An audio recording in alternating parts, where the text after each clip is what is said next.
রব্বুল আলামিন সর্বপ্রথম আমাদের নবীকে ডাকবেন। আল্লাহু আকবার বলেন। আদম নবী, মুসা নবী, ঈসা নবী, ইব্রাহিম, ইসহাক, ইয়াকুব আলাইহিমুস সালাম কোন নবীকে ডাকবেন না। সর্বপ্রথম মহান আল্লাহ রব্বুল আলামিন আমাদের নবীকে বলবেন, ও আমার আখেরি জামানার নবী, আপনি কোথায়, আপনি কোথায়? নবী বলবেন, ইয়া রব হা হুনা, আল্লাহ আমি তো এখানে আছি। আল্লাহ বলবেন, ও আমার আখির পয়গম্বর, আমি এখন হিসাব শুরু করে দিব। সর্বপ্রথম আপনার উম্মতের হিসাব আমি নিব। মারহাবা করি।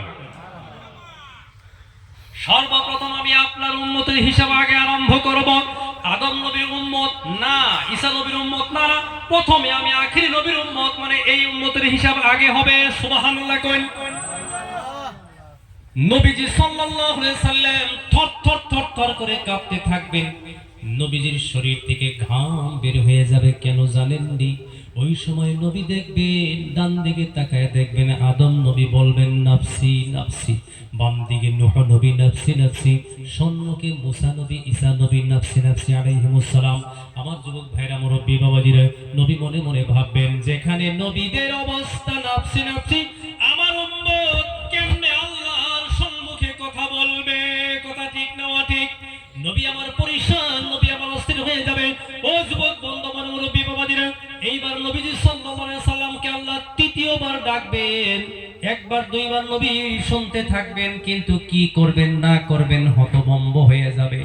তৃতীয়বার নবীর ব্রেনে এসে যাবে, আজকে যদি আমি আল্লাহর সম্মুখে আমার কোন উম্মতকে দিতে চাই, আল্লাহর সম্মুখে যদি আজকে কথা বলতে পারে, ওইটা আমার আবু বকর পারবে।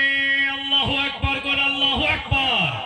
ও যুবক বন্ধু, আমার মুরব্বী বাবাজিরা, এরপরে বিশ্বনবী মুহাম্মদ রাসূলুল্লাহ সাল্লাল্লাহু আলাইহি সাল্লাম বলেন, আবু বকর রে, তুমি কোথায়, তুমি কোথায়?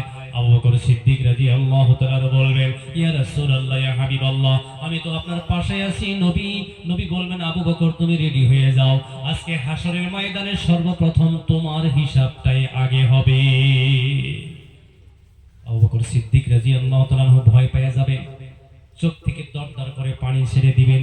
নবীজি বলবেন, আবু বকর কোনো চিন্তা নাই, কোনো ভয় নেই।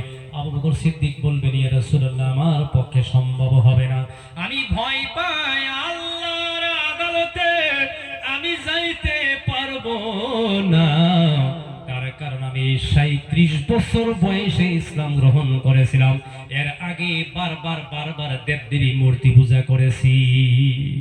ইয়া রাসূলুল্লাহ, আল্লাহর সামনে যাওয়ার পরে আল্লাহ যদি বলেন, আবু বকর তুমি আমার সাথে কেন শরীক করেছিলা, আমার সাথে তুমি কেন শরীক করলা? ইয়া রাসূলুল্লাহ, ইয়া হাবিবাল্লাহ, ও আল্লাহর পয়গম্বর, আল্লাহর নবী গো, আমি আল্লাহর সম্মুখে আজকে যাইতে পারবো না, আল্লাহর সম্মুখে আমি আজকে কথা বলতে পারবো না। ইয়া রাসূলুল্লাহ, ইয়া হাবিবাল্লাহ, কারণ আমি আল্লাহর সাথে শিরক করেছিলাম, দেবদেবী মূর্তি পূজা করেছিলাম ইসলাম গ্রহণের আগে। নবী বলে দিলেন, আবু বকর যাও যাও, তুমি পারবা, তোমার পক্ষেই সম্ভব হবে আল্লাহর সাথে কথা বলার। যাও, কোনো চিন্তা নাই, কোনো ভয় নাই রে আবু বকর। তার কারণ হলো যেদিন তুমি ইসলাম গ্রহণ করেছিলা, তোমার অতীতে